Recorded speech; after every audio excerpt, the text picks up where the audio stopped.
Jesuitas, un sello indeleble. Los 168 años de presencia en Córdoba de la Compañía de Jesús marcaron la vida cultural de nuestra provincia.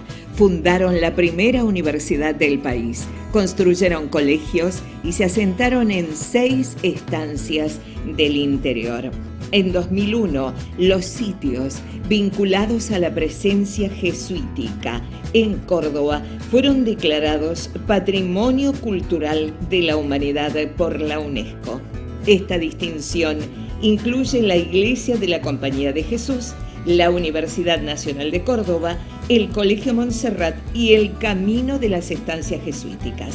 Para apreciar mejor el valor histórico y cultural de estas construcciones, hoy, desde el ayer, visitó, recorrió y hoy le muestra 2 de ellas, Colonia Carolla y Jesús María.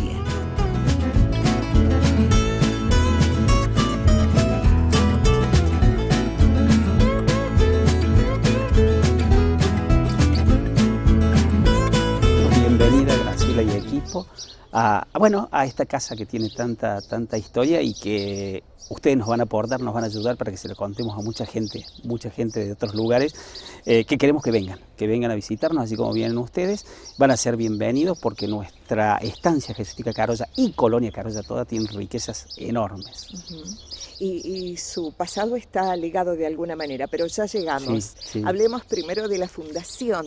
Sí, de hay una estancia. Hay una etapa fundacional que la concretan los jesuitas. Cuando ellos llegaron a Córdoba, en el último año del siglo XVI, a la flamante aldea de Córdoba, que había fundado hacía muy pocos años atrás, con la desobediencia válida de don Jerónimo Luis de Cabrera. En ese año, en el último que llegan del siglo XVI, ellos traen sus novicios, traen también sacerdotes, una buena cantidad de sacerdotes, y se instalan en lo que es hoy la manzana jesuítica, también en el lugar donde se inició todo y para recomendar su visita. Luego ellos buscan tierras cercanas, en este caso estamos nosotros a 50 kilómetros de Córdoba, en leguas medían en aquel entonces, y en esas leguas, buscando estas tierras, ellos ven que aquí hay 2 ríos, en aquel entonces más caudalosos, el río Carnero que atraviesa Colonia Carolla y el río Guanuzacate que atraviesa Jesús María y se van a Mar Chiquita. Y termina lo que se llama el piedemonte serrano, ¿no? Es decir, las estribaciones de las sierras chicas finalizan aquí, comienza el valle, así que un lugar adecuado, bellísimo para lograr lo que ellos querían hacer. Es decir, instalar estancias que le permitieran sostener económicamente lo que ellos estaban desarrollando en Córdoba, porque además al poco tiempo fundan el Colegio Montserrat y comienzan a darle clases a los hijos de las autoridades de la corona española que estaban ya diseminados en los territorios que desde el norte, nuestra colonización vino del norte, ya habían establecido algunos asentamientos, ¿no? Santiago del Estero, que fue uno de los primeros y madre de ciudades. Los jesuitas tenían entonces la idea de que sus estancias debían proveerle, y para eso aquí, con los pueblos originarios, sanavirones la mayoría, comechingones también, ellos organizaron el cultivo y la crianza de distintos tipos de animales, ¿no? Aquí había ovinos, bovinos, bueno, y animales menores, ¿no? De granja. Y el cultivo era maíz, trigo, que es importantísimo porque con el conocimiento de la energía hidráulica, en cada una de las estancias ellos instalaron molinos. Es decir, que harina procesada se iba a Córdoba. Y la harina en aquel entonces era un elemento obviamente básico y que tenía un valor agregado impresionante, ¿no? Y los molinos de los jesuitas enviaban los carretones por el Camino Real, porque estamos aquí al frente del Camino Real, del tramo este del Camino Real. Por el Camino Real se iban los carretones tirados por mulas y caballos, se iban a Córdoba, ¿no? Llevando la harina que las tierras les daban, el trigo y el maíz de aquí de las estancias. Hubo otros cultivos también, ¿no? Tenían frutales, tenían hortalizas, tenían frutas menores de huerta también. Todo eso está descrito en las cartas anuas que la compañía de aquí de Córdoba enviaba a su casa matriz allá en España, ¿no? Inclusive el inventario de todo lo que ellos habían logrado aquí. Hasta el inventario, desgraciadamente hoy visto desde el punto de vista de la esclavitud de la humanidad, el inventario de los negros que llegó a haber aquí, porque los jesuitas compraron esclavos negros, primero en el puerto de Asunción, que era el más importante, luego en el puerto de Buenos Aires, para que construyeran los cascos. Nuestros cascos, la edificación, la hicieron esclavos negros. Y según esas cartas anuas, aquí en Carolla, por ejemplo, nada más que en Carolla llegó a haber 160 esclavos negros. Así que imagínense ustedes... ¿Provenientes básicamente de dónde? De África, eran esclavos africanos, ¿no? Bueno, esa es toda otra ruta sobre la cual se está trabajando mucho en Córdoba, que es la ruta del esclavo.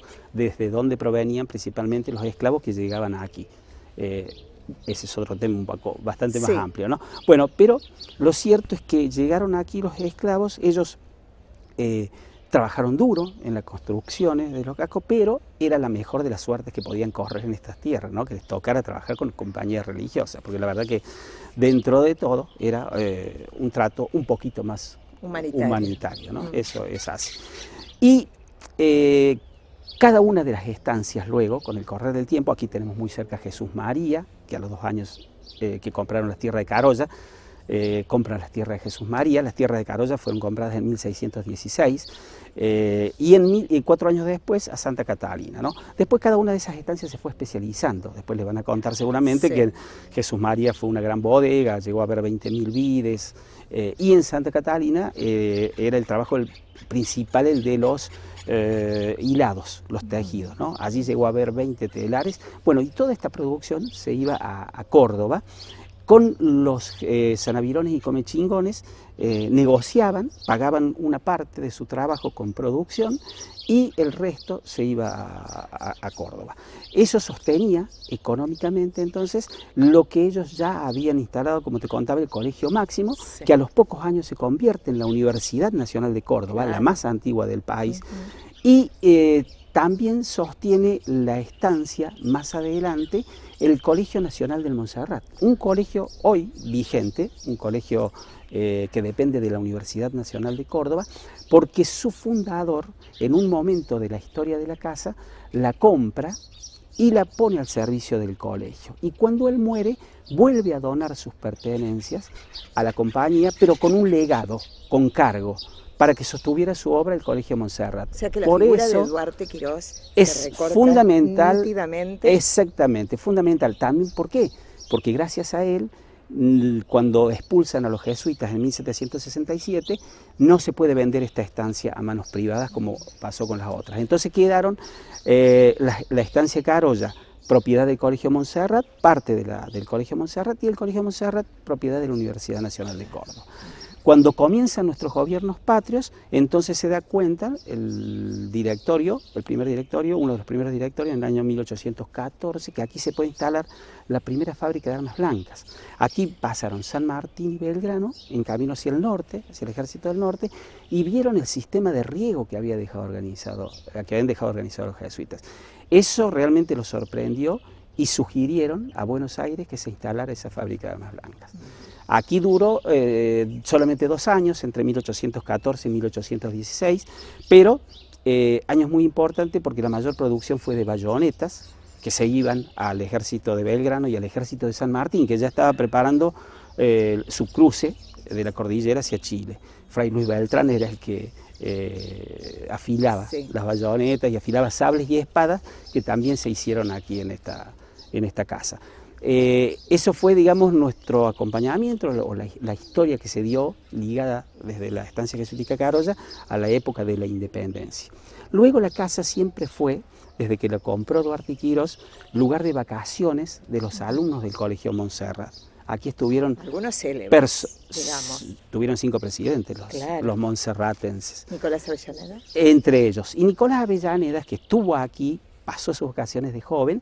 Cuando llega presidente, él recuerda el lugar, recuerda las tierras fiscales, que aún tenía la estancia, y en el año 1878 decide enviar un grupo de familias, unas 72 familias, de origen friulano del norte de Italia, para que organizaran una colonia agrícola.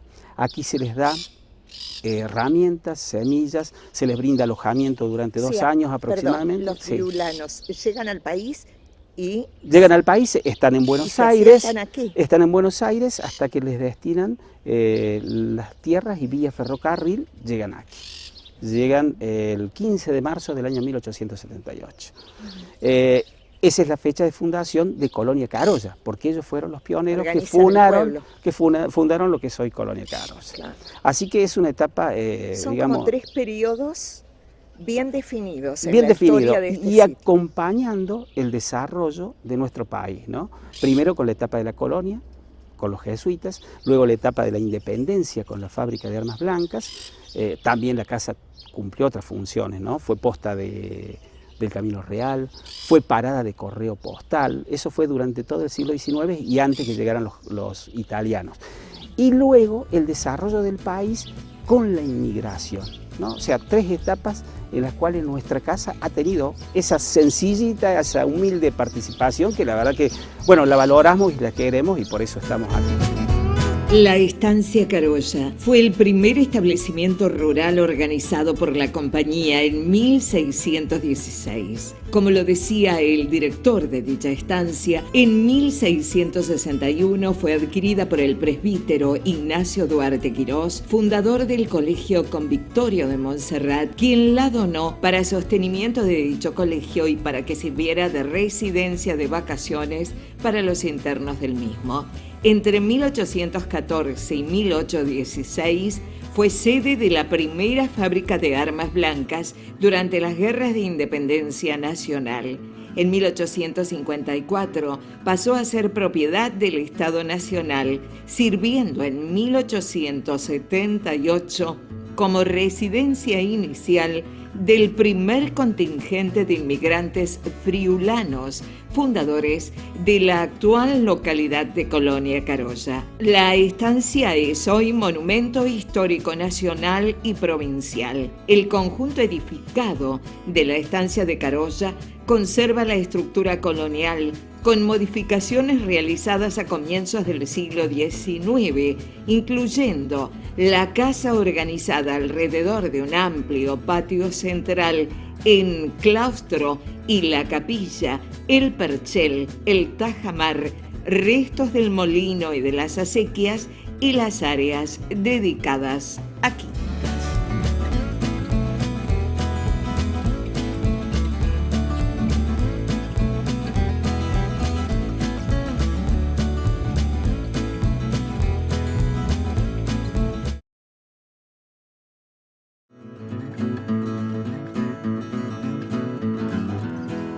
Seguimos recorriendo una región rica en historia y tradición. Fueron los jesuitas quienes organizaron las grandes estancias que luego se transformaron en centros urbanos.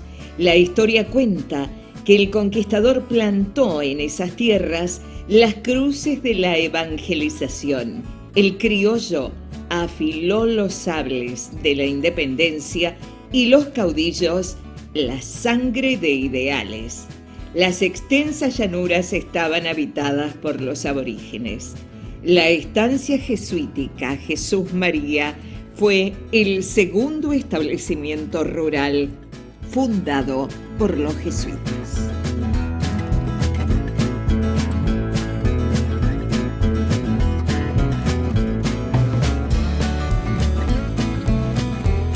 bello y sereno atardecer en Jesús María y estamos a las puertas de la estancia jesuítica con Sebastián Vecchio, que nos va a contar de qué año data, cuál es la historia, cómo ha sido su perfil a lo largo de los años. Bien, la estancia la compran la Compañía de Jesús en enero de 1618.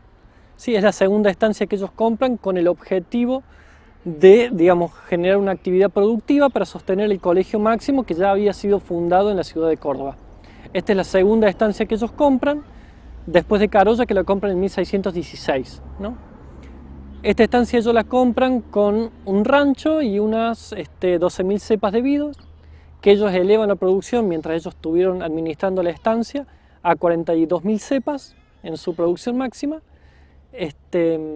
Y además había producción de vacunos y producción de granos en esta estancia. La particularidad, como ya hablamos, era la producción vitivinícola, que durante más de un siglo fue abandonada en la región hasta que volvieron los inmigrantes italianos a retomar la actividad productiva, digamos, vitivinícola de la zona. Acá lo que vemos es el edificio que al momento de la expulsión en 1767 no fue concluido, ¿no? Es por eso que falta un cerramiento y bueno, la simpleza de la construcción de la iglesia en su interior. Muy sobria, de líneas muy sobrias. Sí, tiene unos agregados que son posteriores, ¿sí? a los jesuitas. Por ejemplo, las dos columnatas que tenemos, sí, fueron construcciones posteriores a la expulsión de quienes fueron los propietarios durante el siglo XIX de la estancia, que era la familia León, igual que el campanil que tenemos en el frente de la iglesia. Esos fueron, digamos, agregados que tuvieron durante el siglo XIX la estancia. Otra de las cosas que ha comentado público que ha visitado hoy aquí, que llama la atención, es la espadaña. La espadaña, la que tenemos atrás, la espadaña, es un anexo al edificio que básicamente eran construcciones para sostener las campanas que se hacían cuando no habían los suficientes medios económicos o materiales para construir campanarios. Entonces se hacían estos anexos, ¿sí? Al edificio para sostener la campana, que la particularidad que tiene la nuestra es el ángulo que tiene sobre la construcción original, que no es a 90 grados, sino que es un ángulo inferior. Y sostiene 3 campanas actualmente. Y tiene la fecha que creo que es 1767. Sí. Hay poca información sobre los padres que estuvieron acá. Sí hay mucha información sobre quienes llevaron adelante arquitectónica, digamos, y de ingeniería adelante la estancia, que fueron los padres Primoli y Bianchi, que además estuvieron involucrados en la construcción, además de todas las estancias, en la construcción de la Catedral de Córdoba.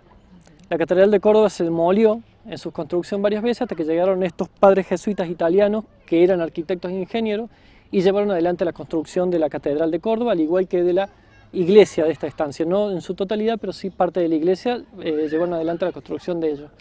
En aquel entonces no había ni muchos ingenieros ni muchos arquitectos, digamos, en el mercado. Entonces cuando llegaban algunos, digamos, todas las órdenes lo aprovechaban, o incluso los españoles. Ellos fueron unos arquitectos muy importantes que estuvieron involucrados en la construcción de la estancia. Bien. Además de la capilla, digo, el resto de la construcción estaba destinada fundamentalmente a los padres, estaba a destinada, los jesuitas. Sí, exactamente. Aquí habían permanentemente viviendo 3 padres, seguramente como mínimo, cada uno dedicado a alguna actividad muy particular, más padres que venían de visita para llevar adelante cuestiones administrativas o de informes, ¿no? Pero no había más que 4 o 5 padres como máximo en cada una de las estancias, porque tampoco había muchos jesuitas en Córdoba, ¿no? La estancia tiene una parte que era destinada a que los padres viviesen, que es donde tenían su comedor, sus habitaciones y sus baños, ¿sí? Que son un sistema romano con foso y acequia. Y después el resto de la sala en realidad no hay una información muy certera de para qué servían, pero por los inventarios de temporalidades que se hicieron posteriores a la expulsión, se puede, digamos, suponer que eran talleres y depósitos del trabajo diario que se hacía a nivel de carpintería, de herrería y bueno, todos los trabajos que se hacían a nivel productivo, ¿no? Historias que me contabas fuera de cámara respecto del trabajo desarrollado por los esclavos en el fregadero. Claro. ¿No? Acá no nos tenemos que olvidar que habían 2 tipos de trabajadores. Uno eran los esclavos, que en aquel entonces, digamos, eran parte de la propiedad, más los jornaleros, que eran los trabajadores de la zona, que podían ser criollos o aborígenes, ¿no? Que ellos recibían una paga diaria por la jornada laboral. Los esclavos tenían 2 lugares de trabajo, en el exterior, digamos, las labores productivas, en la parte constructiva, y bueno, y adentro de la estancia también trabajaban, sobre todo en lo que es el fregadero y la cocina, ¿no? Que actualmente el fregadero lo estamos remodelando como para darle importancia a la presencia del negro en la estancia, ¿no? Que hasta el momento está bastante ausente, tanto en el relato como en el discurso museológico que tenemos. Entonces es algo que queremos revertir y bueno, vamos a dar el fregadero, que era el lugar de trabajo de ellos, bueno, para rememorar la presencia de ellos, ¿no? Y el rancherío caserío en el que habitaban los esclavos, los aborígenes, ¿dónde estaba situado? Según el inventario de temporalidades, que era este inventario... Las cartas anuas, ¿cómo? Las cartas anuas eran las cartas de informe que realizaba este padre que venía y visitaba anualmente la estancia. Pero lo más certero que tenemos nosotros son los inventarios de la Junta de Temporalidades, que era este órgano administrativo de la corona española que se hizo cargo de todos los bienes de la compañía posteriores a la expulsión. En estos inventarios hace figurar a la ranchería o el lugar donde los esclavos vivían, entre la estancia y el río, que está a 300 metros hacia el este, ¿no? Es el lugar donde los esclavos está ubicada la ranchería, que hoy no tenemos vestigios ni rastros, pero bueno, el inventario de temporalidades lo ubica en ese lugar. Sebastián, y usted me decía que sería muy interesante una investigación arqueológica que seguramente depararía algunas señales, ¿no? Sí, es posible, todavía no hay muchas certezas. Es posible que haya, digamos, tenemos un entorno muy amplio donde puede haber vestigios. Todavía hay molinos, hay percheles, hay acequias, está el paredón del Tajamar, bueno, todavía hay mucho vestigio que podría ser investigado. ¿Y ha habido hallazgos a lo largo de los años aquí? No se ha explorado mucho, entonces está todo como muy natural. Como muy natural y todavía no intervenido. No intervenido, esa es la palabra. Esa es la palabra. Sebastián, ¿más de 100 esclavos había aquí? Al momento de la expulsión hay inventariado 111 esclavos al momento de la expulsión. No sabemos si fue el máximo o el mínimo, pero al momento de la expulsión sabemos que había 111 esclavos que eran parte de la propiedad, ¿no? Que fueron tasados al igual que la propiedad. Y se mezclaban con los criollos ya. No sé si en ese momento, sí, pero bueno, acá digamos los esclavos y la descendencia afro se fue mixturando, ¿no? Claro. No desapareció completamente, como tampoco desaparecieron completamente los habitantes de la región, se fueron mestizando y bueno, y el tiempo fue... Pero están presentes, hay vestigios presentes, sí, claro. Seguro. Hablaba de la importante plantación de vides y la producción vitivinícola que se hacía desde aquí. ¿Qué tipo de vinos? Vino de misa, digamos. Sí, digamos, no es como ahora que habían varietales, había una variedad que habían traído los españoles en su primer momento, que no recuerdo el nombre, pero tenía un nombre, pero era como una uva genérica. La producción, como le decía, llegó a las 42.000 cepas y la producción vitivinícola se utiliza para oficiar misa de la orden de la compañía, se le vendía a otras órdenes, había un remanente que se lo vendían a privados y otro remanente como vinagre también se lo vendía, ¿no? Bueno, básicamente era eso, no había, digamos, una variedad específica de vinos. Antes de establecer una nueva pausa, repasamos. La estancia de Jesús María fue el segundo núcleo productivo del sistema organizado por la Compañía de Jesús. Se construyó a partir de 1618. Se caracterizó por su producción vitivinícola, la que alcanzó un alto grado de desarrollo y calidad y que se ha prolongado en el tiempo, constituyendo la impronta de la zona. La estancia de Jesús María incluye la iglesia, la residencia y la bodega, restos de antiguos molinos, perchel y tajamar. Han desaparecido las construcciones destinadas a las habitaciones de indios y esclavos, así como los campos de cultivo y pastoreo. La iglesia, de nave única con planta de cruz latina abovedada, presenta un exterior sobrio, destacándose su importante cúpula central ornamentada con bellos relieves en su interior y la elegante espadaña de piedra ubicada junto a la sacristía. La residencia se organiza sobre la base de un claustro en 2 niveles, destacándose la presencia rítmica de sus arquerías. Todo el conjunto ha sido declarado Monumento o Patrimonio de la Humanidad. Cuenta con una importante colección de pinturas, imaginería y objetos provenientes de los siglos XVII y XVIII.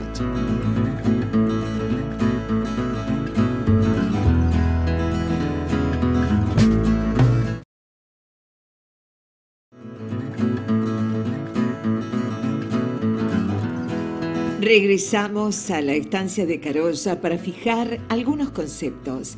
Constituye un destacado ejemplo de arquitectura residencial en el medio rural.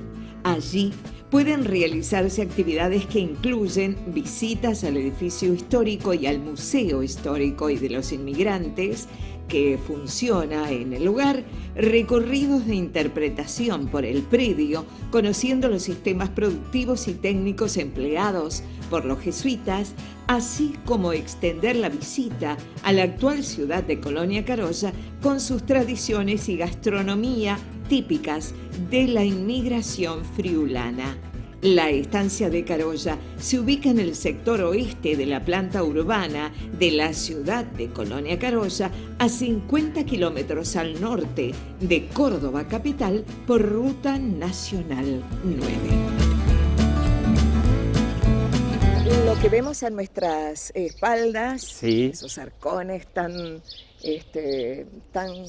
característicos, Sí. son de la primera etapa. Sí, van a ver ustedes que la mayoría de las estancias, pero la nuestra especialmente, ha sido prácticamente reconstruida en casi su totalidad, un 90%. ¿Por qué? Porque en la etapa de la casa hubo periodos de decadencia, que ya si quieren se las voy a contar, durante el siglo XX, donde lamentablemente la casa quedó prácticamente en ruinas, nuestra casa. Pero la recuperación fue tal que se respetó el neobarroco colonial, que es el estilo con el cual se construían los jesuitas y sus arquitectos. Van a haber múltiples coincidencias en las otras estancias también con respecto a eso, pero adentro todo lo que ha sido aberturas, todo lo que ha sido techos, mucha parte de los pisos han sido recuperados en esta casa. ¿Por qué?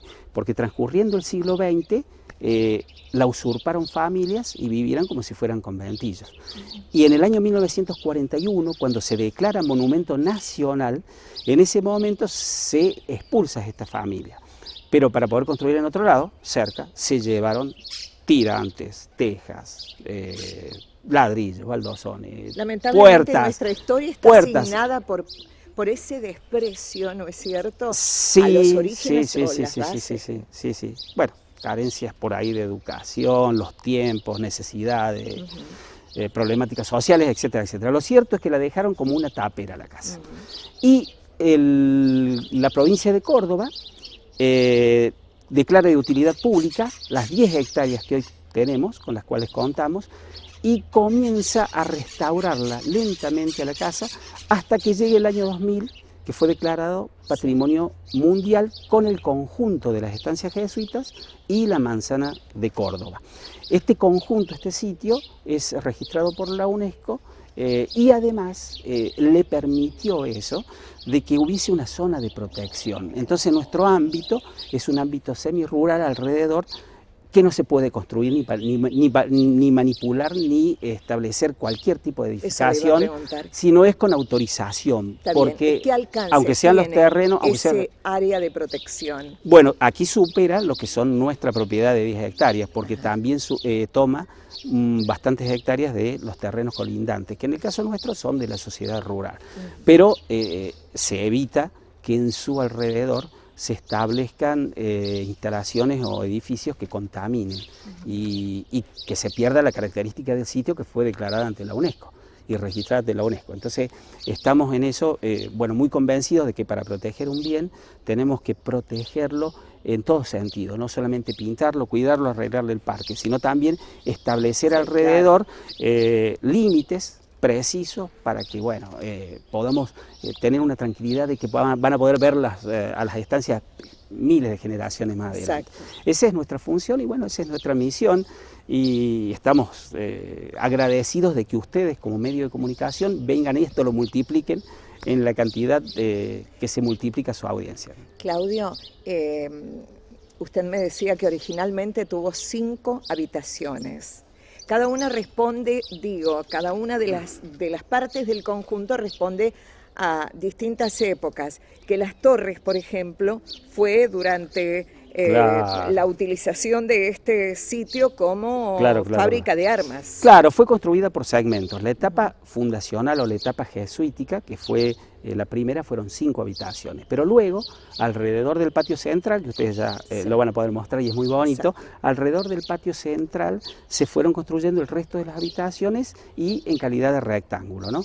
Todo ese trabajo que hicieron los esclavos negros, bueno, permitió que se fueran agregando habitaciones hasta hoy tener aproximadamente unos 17 espacios donde nos permiten con elementos contar la historia del lugar. Son elementos que no han estado originalmente, ¿no? Porque lamentablemente muchas cosas desaparecieron, pero aquí en las estancias había mobiliario muy rústico. Pero para armar nuestro discurso museístico hemos traído, insertado, ustedes lo van a ver, mobiliario, colecciones de sables, colecciones de bayonetas, mobiliarios de los gringos, es decir, toda una serie de elementos que hacen a las referencias históricas de lo que queremos contar, de lo que vivió aquí nuestra estancia, ¿no?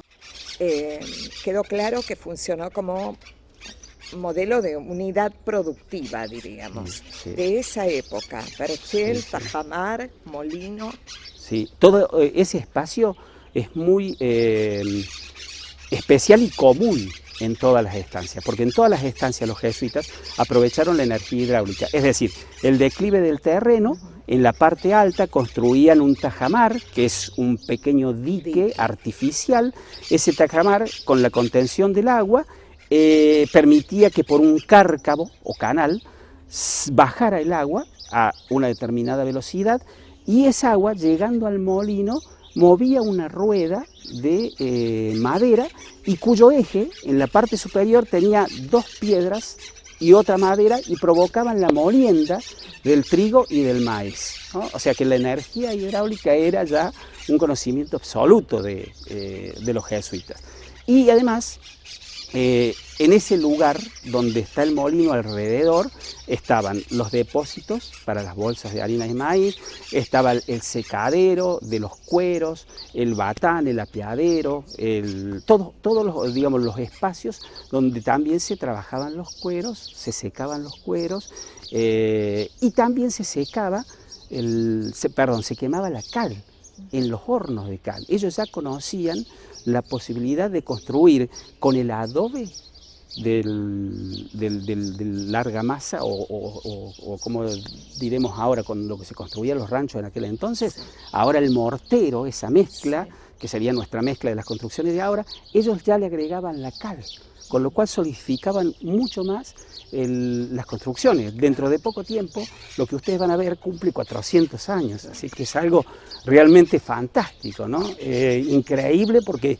afortunadamente hemos podido reconstruirlas respetando los estilos tradicionales y que no quedaran en ruinas, como vemos que son esas bellezas que tienen allá en Misiones. Pero bueno, hoy aquí las tenemos funcionando, las tenemos completas, podemos mostrar en ellas elementos que hacen a la historia y sobre todo a esta historia de la estancia jesuítica Carolla, que es muy especial, porque les reitero, quedó siempre en manos del bien público, fue de utilidad pública, por eso pudo ser fábrica de armas blancas, pudo ser hotel de inmigrantes, es decir, que estamos orgullosos de eso, realmente. Bien. Capítulo aparte, la capilla. La capilla, nuestra capilla tiene una belleza especial, porque esa mística que tienen las capillas que no son de los tamaños importantes como tienen, ¿no?, las otras estancias. Van a ver iglesias ustedes que van a quedar sorprendidos en las otras estancias. Bueno, nuestra capilla es muy íntima, tiene una acústica tan especial. Se hace un concierto todos los años en todas las estancias, que es el concierto de música barroca, y ese concierto de música barroca tiene un lugar, una fecha aquí, y la acústica ha sido admirada por todos los músicos que vienen y que no se necesitan micrófonos en esa capilla. Es de una belleza singular, realmente. Allí también todo lo que es el altar, el coro, el púlpito, todo se ha reconstruido, se ha tratado de rearmar como estaba originalmente para mostrar la capilla de la manera más bella posible, ¿no? Y bueno, y en nuestra sacristía, que es la habitación previa, contamos con elementos de los ritos religiosos, la vestimenta de sacerdotes, algunas figuras, también tallas muy antiguas, policromadas del siglo XVII y siglo XVIII, que muestran la figura de San Ignacio, muestran la figura de San Miguel, muestran la figura del fundador de la orden, San Ignacio de Loyola, fundador de la orden jesuita. Es decir, tratamos de, con todos los elementos que tenemos y a veces los recursos que son escasos, tratamos de mostrarle a la gente las bellezas históricas y sociales que tiene nuestro sitio. Cada una de las estancias jesuíticas adquiere sentido y puede vincularse con la obra evangelizadora, misional, educativa y productiva implantada por los jesuitas. En primer lugar, el edificio, con sus espacios y objetos originales, posibilitan actualizar la vida, la producción y los protagonistas de esta historia, padres y hermanos de la orden, aborígenes y esclavos negros. Ellos se presentizan en el recorrido por las sólidas galerías, los aposentos, los lagares, la cocina y el fregadero. Una separata para el famoso reloj de sol. El reloj de sol de la estancia está original, no se pueden hacer lecturas, digamos, por el paso del tiempo, pero es un reloj que tiene dos caras, una que da al naciente y otra al poniente. Entonces, bueno, se podían hacer lecturas a lo largo de todo el día, ¿no? Y da sobre el norte, que bueno, es el lugar donde más sol hay, ¿no? Y bueno, y se puede llegar por una escalera que ingresa, que sube a los techos. Y bueno, creo básicamente, y habló usted de dos banquitos que son percibibles, pero que hay un misterio en torno a ellos. Sí, en realidad están ahí, son muy cómodos, miran hacia el sur, pero no hay ningún documento que dé información sobre cuál era el real uso que tenían esos banquitos, ¿no? Cronfus, en su libro de arte colonial, sí, en América, le brinda un par de párrafos a esos dos banquitos y bueno, y da como la sensación de que para reflexionar y para sentirse más cerca de Dios eran ideales, ¿no? Fantástico. ¿Qué especies vegetales encontramos aquí? Muchos de ellos añejos, ¿no? Añejos, hay cedros azules, bueno, hay acacias, hay mucha jacarandá y muchas plantas autóctonas, ¿no? Algarrobos, talas, bueno, tenemos olivos, tenemos cañas bambú, hay frutales, es bastante. ¿El lago? ¿Qué puede decirnos? El lago, la parquización del parque fue realizada en los años 40, cuando el Estado toma posesión de la estancia, cuando compra la hipoteca que tenía la estancia, porque a la estancia le pesaba una hipoteca. La nación compra la hipoteca de la estancia y bueno, y parquiza, hace una reconstrucción de algunas áreas del museo, hace algunos arreglos en los pisos, en las paredes y en los techos, y lo abre como museo. Sí, en los años 50. El primer director que tuvo el museo fue un padre jesuita que se dedicaba a la arqueología, que fue el padre de Dreidemi, que él fue quien consigue la casi totalidad de las colecciones que hoy tenemos, ¿no? Que la recibe en donación de la Compañía de Jesús. Y la colección de arqueología que tenemos expuesta y en guarda, que es muy importante, fue toda una exposición, una colección que el mismo padre Dreidemi, ¿sí? Recolectó en sus viajes arqueológicos por el noroeste argentino.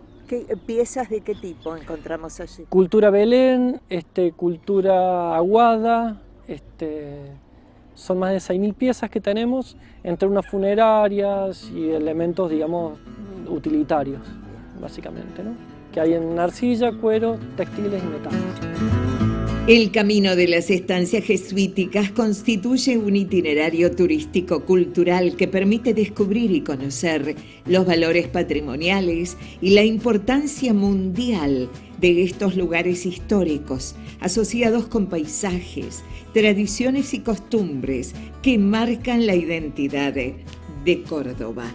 El compromiso de Hoy desde el Ayer es hacer conocer lugares y objetos, haciéndolos accesibles para estimular, reflexionar, provocar y generar compromiso, contribuyendo a la construcción de la identidad y la ciudadanía, entendida como una función social primordial en un marco democrático y plural.